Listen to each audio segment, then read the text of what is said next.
ശബരിമല സ്വർണ്ണക്കൊള്ളക്കേസിൽ മുൻ Devaswom secretary S ജയശ്രീയുടെ arrest തടഞ്ഞു എന്നതാണ്. അടുത്ത മാസം 8, 9 തീയതികളിൽ അന്വേഷണ ഉദ്യോഗസ്ഥർക്ക് മുന്നിൽ ഹാജരാകണമെന്ന് സുപ്രീം കോടതി നിർദ്ദേശിച്ചിട്ടുണ്ട്. വിവരങ്ങളുമായി ഡൽഹിയിൽ നിന്ന് ആർ അച്യുതൻ ചേരുകയാണ്. അച്യുതൻ, ജയശ്രീക്ക് മുൻകൂർ ജാമ്യം ലഭിച്ചിരിക്കുകയാണ്. എന്തൊക്കെയാണ് ഇതിൻ്റെ വിശദാംശങ്ങൾ? മുൻകൂർ ജാമ്യമല്ല, അറസ്റ്റ് തടഞ്ഞിരിക്കുകയാണ്. എന്തൊക്കെയാണ് വിവരങ്ങൾ?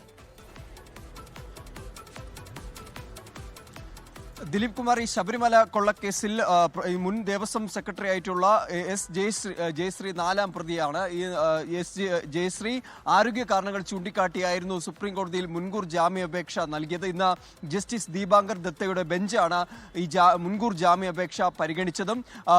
ജാമ്യാപേക്ഷ പരിഗണിച്ചുകൊണ്ട് അറസ്റ്റ് ഇപ്പോൾ താൽക്കാലികമായി തടഞ്ഞിരിക്കുകയാണ്. പക്ഷേ അന്വേഷണവുമായി സഹകരിക്കണം എന്നത് കോടതി നിർദ്ദേശിക്കുന്നു.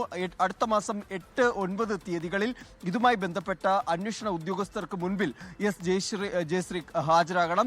മുൻകൂർ ജാമ്യാപേക്ഷയിൽ പിന്നീട് തീരുമാനമെടുക്കുമെന്നതാണ് കോടതി അറിയിച്ചിരിക്കുന്നത്. ഒപ്പം തന്നെ ഇതിലെ കക്ഷികൾക്ക് നോട്ടീസ് നൽകിയിരിക്കുകയാണ്. ആരോഗ്യ കാരണങ്ങൾ പരിഗണിച്ചുകൊണ്ടാണ് സുപ്രീം കോടതി ഈ ഒരു തീരുമാനം ഇപ്പോൾ കൈക്കൊണ്ടിരിക്കുന്നത്. അത് സംബന്ധിച്ച് എസ് ജയശ്രീക്ക് ഒരു താൽക്കാലിക ആശ്വാസമാണ് സുപ്രീം കോടതിയിൽ ഉണ്ടായിരിക്കുന്നത്. നേരത്തെ ഇതേ ആവശ്യത്തിൽ ഹൈക്കോടതിയെ സമീപിച്ചെങ്കിലും ഹൈക്കോടതി അന്ന് മുൻകൂർ ജാമ്യാപേക്ഷ തള്ളിയിരുന്നു. അന്ന് പറഞ്ഞത് ഈ സന്നിധാനത്തെ അമൂല്യ വസ്തുക്കളിൽ നിന്ന് സ്വർണം കവർന്നതിന് പിന്നിൽ വലിയ ഗൂഢാലോചന ഉണ്ടെന്നും ഉണ്ണികൃഷ്ണൻ പോറ്റിയുമായി ബന്ധപ്പെട്ട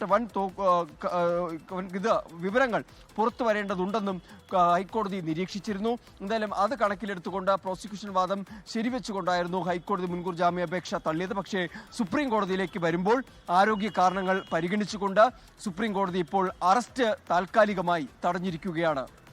ദിലീപ് കുമാർ, ലോകത്തെവിടെയായാലും ഏത് സമയത്തും 24 വാർത്തകളും ഓഗ്മെന്റഡ് റിയാലിറ്റി പാക്കേജുകളും എക്സ്പ്ലെയിനറുകളും വിശദമായി കാണാൻ ഞങ്ങളുടെ യൂട്യൂബ് ചാനൽ നിങ്ങൾക്ക് സബ്സ്ക്രൈബ് ചെയ്യാം.